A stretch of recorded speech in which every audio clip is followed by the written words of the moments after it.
Hey, what's going on everybody? Gleez here, and if you're looking for your stream to look a little bit something like this, with overlays and with video and green screen and all of your audio synced up, you've come to the right place. Stay tuned because you're going to figure out how to do all of this stuff right here in this video.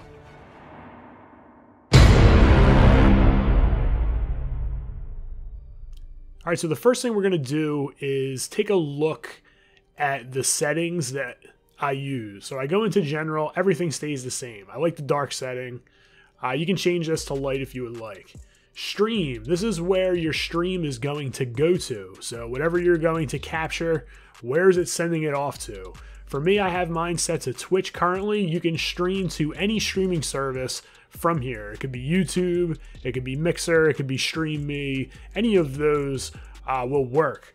I leave my server on auto and my stream key is individual to me. Don't share your stream key with anyone, and you can find your stream key right in your settings or right in your dashboard of whatever service you're using. For Twitch, the easiest way to do it is to log into Twitch if you can't find it, and then go to Google and just type in Twitch key, and then the first one that comes up, it'll put you right into your Twitch key in order to add your stream key here. Now output, this is where things get a little bit tricky. I tend to use the advanced because I like to stream at one setting and record at another setting. I typically record in a higher encoding or a higher bitrate. I stream at 6,000. 6,000 is pretty high. You have to have a decently good internet. You also have to have a pretty good computer that can handle streaming at a 6,000 bitrate. So typically most streams will be anywhere from 2,500 to about 3,500. That's like the typical range. Twitch allows for anything up to 8,000 bitrate. I go right at 6,000. It works really well for me. The encoder right here, the X264, is going to be streaming mostly via your CPU. All right, so if you have a really good CPU and not an amazing graphics card, this is the setting you want to use. If you have the opposite, so say you have a really good graphics card and maybe you have an older processor like one of those old AMD FX chips, but you have a really nice video card, the NVENC is going to be better. All right, so the NVENC, whatever that is, that uses more of your video card. This uses more of your processor. I have a Ryzen 2700X, so I use the X264. I have used the video card in the past on my other computer, and what I actually did was to cut down the stress on my CPU. What I did was I streamed from my i6700K, and then I recorded over here. I recorded from the video card. So what that actually did was it took some stress off the CPU. Currently now I can record and stream right from the CPU because it's fast enough. You're just going to have to test it out and figure out what your computer is capable of. I changed my recordings to MP4s. It allows for easier editing for me, but you notice there is some type of warning here. I never had an issue with this, but there is a warning that there are some risks using MP4. All right, some of the things will be unrecoverable or something if it malfunctions. I haven't had that issue, so it doesn't really affect me.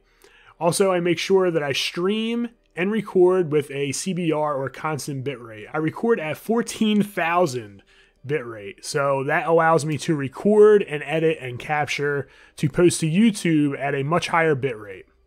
Now, also you'll see in both of these settings, we have a processor or a usage preset. All right, so I have it set to faster. All right, notice here I have it set to faster. Now, the better your processing is, the lower you can go down. If you have like a Threadripper, you can hit some of these ranges down here. Now, the lower you go, the better your processing is going to be, the cleaner it's going to look. All right, so I've noticed that through testing with my computer, faster is the best setting for me. All right, you're probably going to start at very fast or super fast, depending on what type of processor you have on your computer. The better your processor, the lower you can go. All right, the lower you go, the better the quality is. All right, so faster is good for me. I feel like it looks good enough, and it allows for my computer to easily handle all of that processing. The audio, I just leave. I don't change it. There may be something you can do there that makes it a little bit better. I don't. Replay buffer, I don't add anything either. Now the audio, this is important. Right here, this is where you enable your OBS to record different sounds.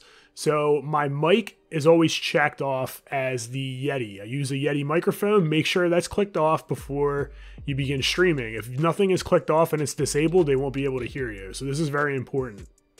I leave the desktop audio as the default.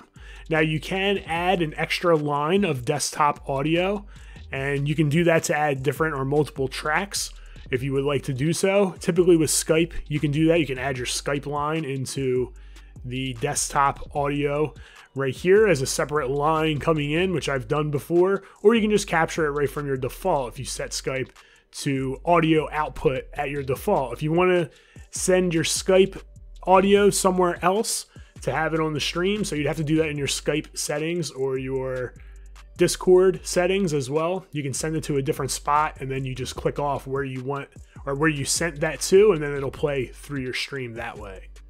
Now video is very important as well, and this definitely comes down to, again, your processor, your internet speed, and your video card, how all of that stuff is going to work in conjunction, and your settings based off of your output. So for me, I stream at 60 frames per second. I have a base canvas of 1920 by 1080, and I downscale to 1280 by 720. By doing this, it allows for a little bit less stress on the CPU and on my internet, because the video that I'm sending out is only 1280 by 720. It's not 1080. You can do 1080 if you have the processor in order to handle that, but for me, it doesn't benefit me to use that.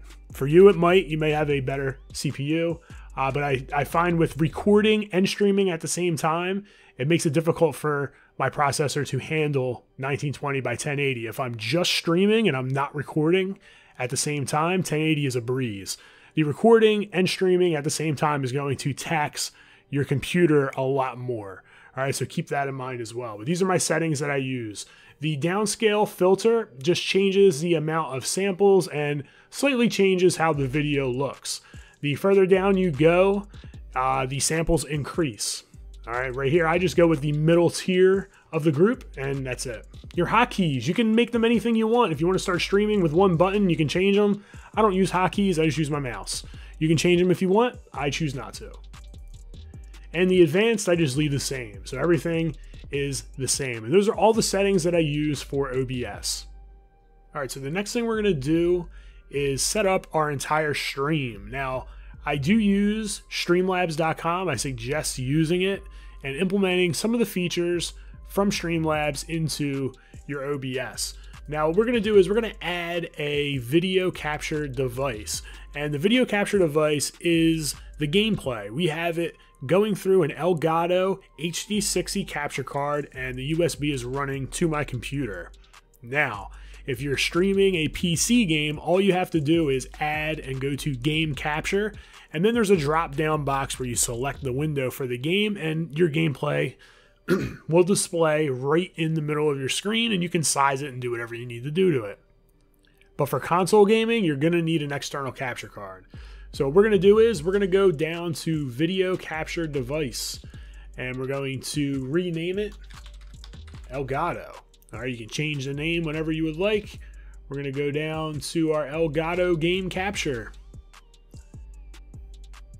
It'll take a second to load up, and you're gonna notice that sometimes when you load the Elgato game capture, you'll notice that the screen looks pretty distorted.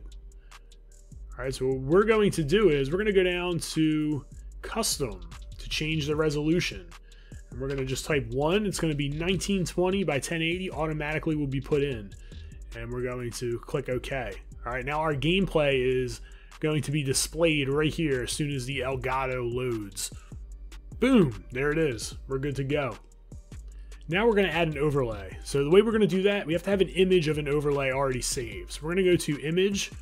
We're going to type overlay. So this is what's going to go at the top of my page. You sometimes can have different style overlays.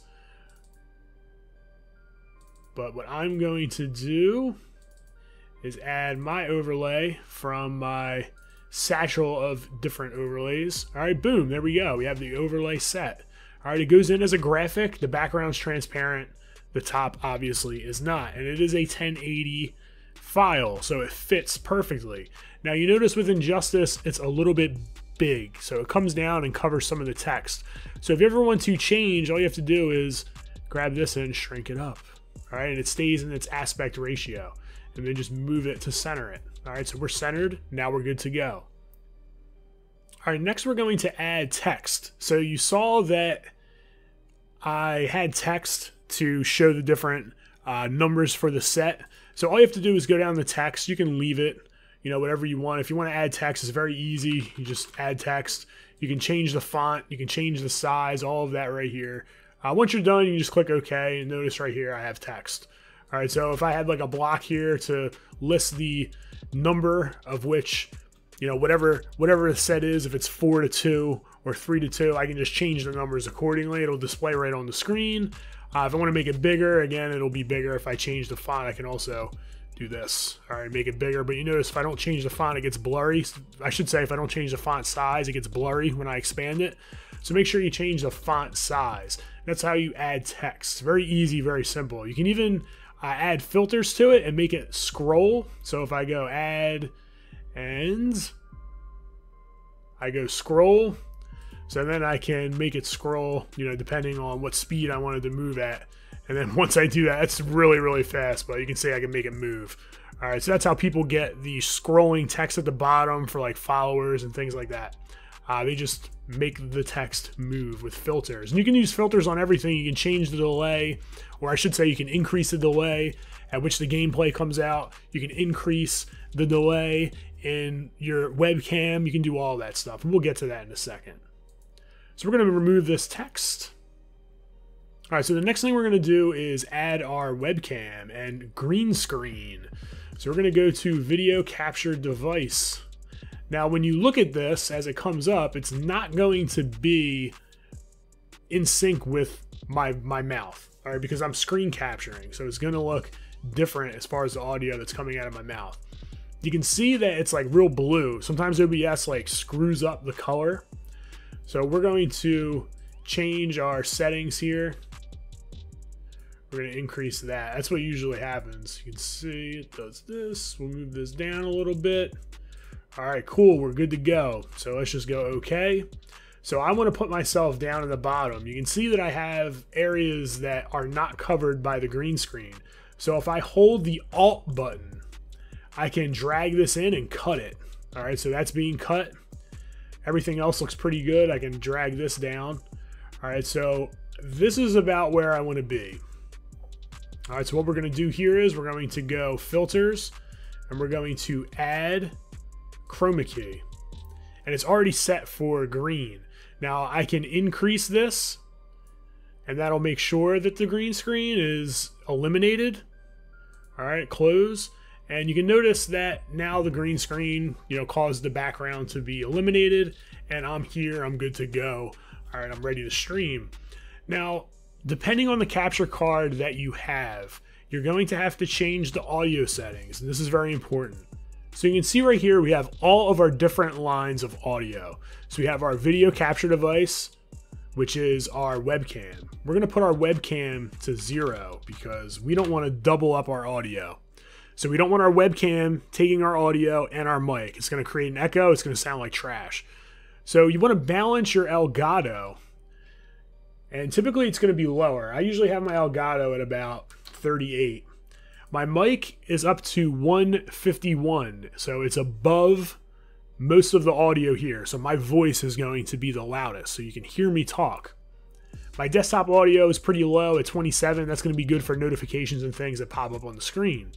Now over here is the sync offset, so I can delay the audio that goes through my mic and out to my stream.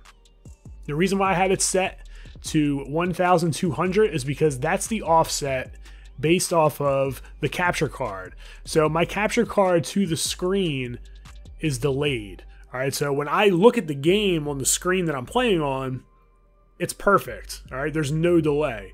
If I looked on the screen that I'm streaming from, there's about a 100 or 1200 millisecond delay.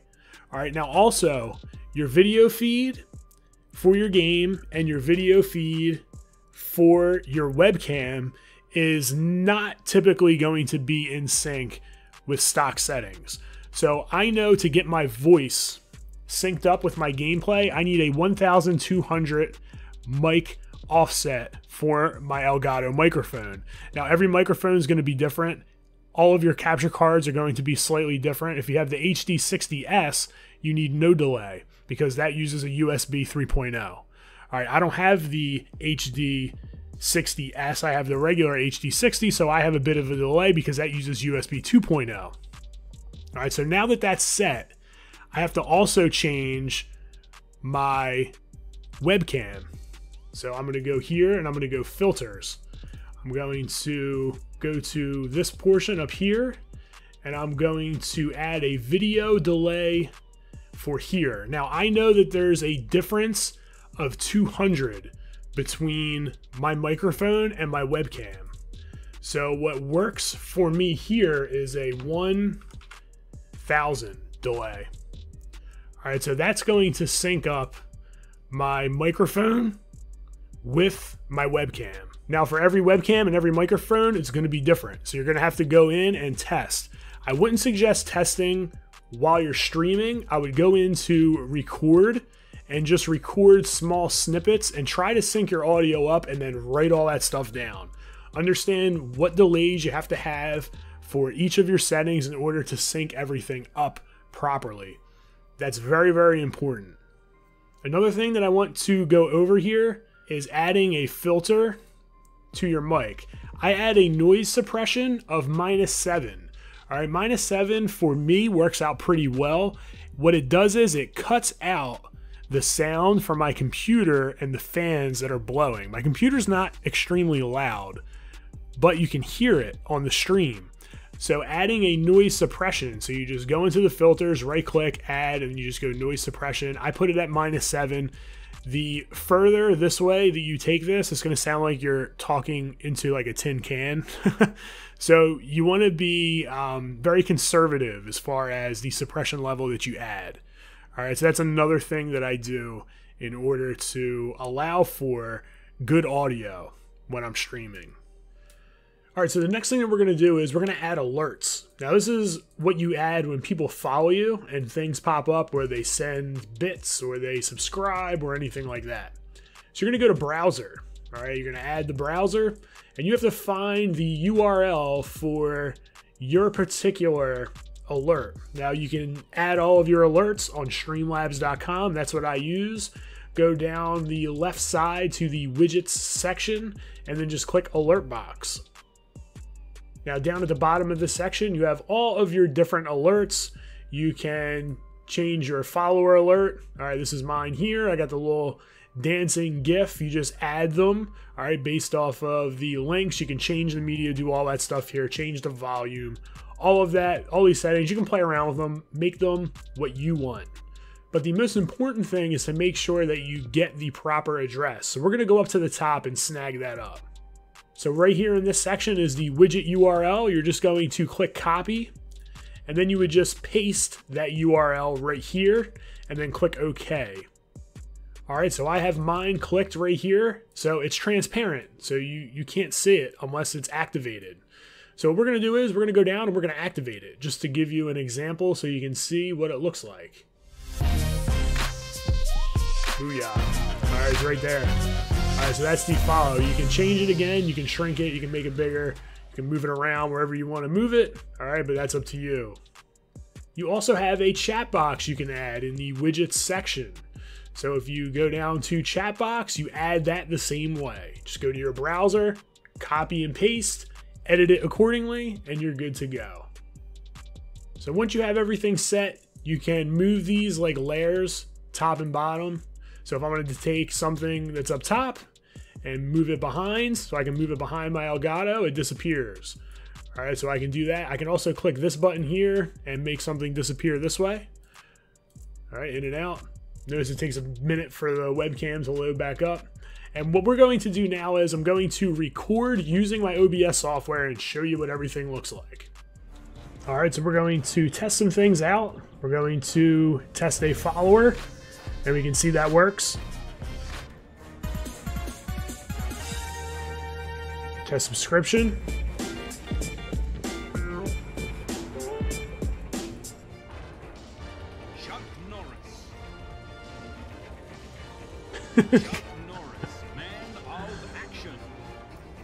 All right, so everything works, everything's synced up. It looks really good, and that's basically it. You can change all of those alerts right in Streamlabs. That's what I would suggest that you do. It's going to take some trial and error to get all of your settings and all of your syncing options correct, but as long as you follow all these steps, you'll be good to go.